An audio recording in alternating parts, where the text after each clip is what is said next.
महात्मा बुद्ध ने पूरी दुनिया को अहिंसा, करुणा और शांति का संदेश दिया। नमस्कार दोस्तों।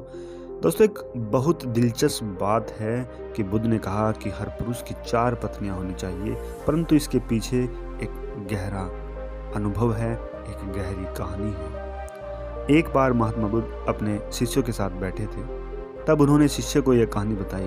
उन्होंने कहा, एक व्यक्ति की 4 पत्नियां थीं। समय के साथ साथ वह व्यक्ति बूढ़ा हो गया और बीमार पड़ गया था।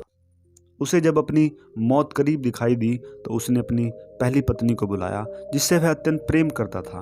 उसने कहा, प्रिय पत्नी, मैं अब अपने अंतिम समय की अवस्था में हूँ। मैंने तुम्हारा जीवन भर ख्याल रखा, तुम्हें अत्यंत प्रेम के साथ रखा।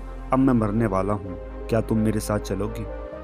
परंतु उसकी पहली पत्नी ने कहा, प्रिय, मैं जानती हूँ कि आपने मेरा जीवन भर ख्याल रखा, मगर मैं आपके साथ नहीं जा सकती, और वहां से चली गई। तब दूसरी पत्नी आई और उस बीमार व्यक्ति ने उससे भी वही सवाल किया।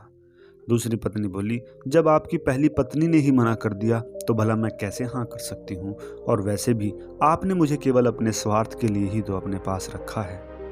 तब तीसरी पत्नी आई और दोबारा वही प्रश्न उसने अपनी तीसरी पत्नी से किया।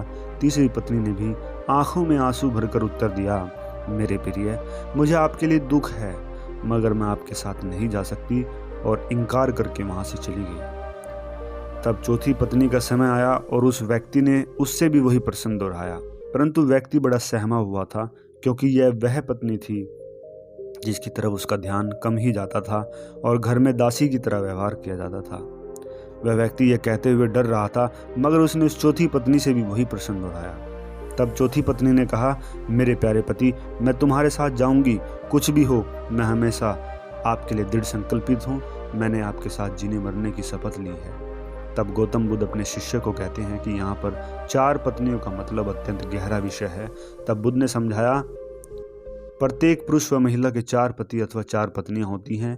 पहली पत्नी या साथी हमारा शरीर होता है, जिसे हम दिन रात प्यार करते हैं, सुबह से शाम उसका ख्याल रखते हैं, लेकिन जीवन के अंतिम समय में शरीर यानी पहली पत्नी हमारे साथ नहीं जा सकती। दूसरी पत्नी हमारे भाग्य, भौतिक वस्तुएं, धन संपत्ति, प्रसिद्धि, पद व नौकरी को दर्शाती हैं। हम इन सभी चीज़ों से काफ़ी जुड़ाव महसूस करते हैं, इन्हें पाने के लिए कड़ी मेहनत करते हैं, परंतु अपने स्वार्थ सिद्ध करने के लिए। इसलिए दूसरी पत्नी ने कहा था, तुमने अपने स्वार्थ के लिए मुझे अपने साथ रखा, और अंत समय में ये भौतिक वस्तुएं भी हमारे साथ नहीं जा सकती।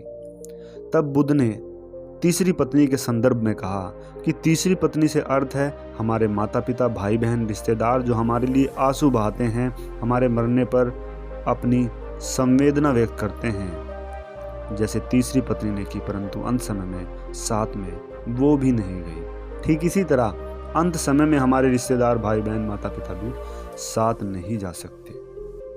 तब बुद्ध बहुत महत्वपूर्ण व गहरी चौथी पत्नी के बारे में बताते हैं।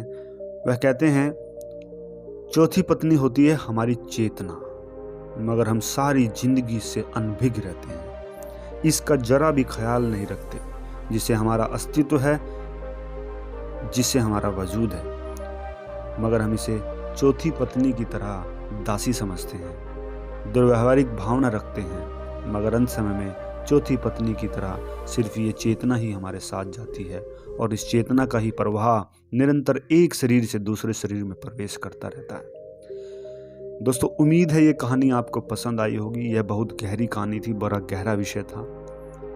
मैं ये उम्मीद के साथ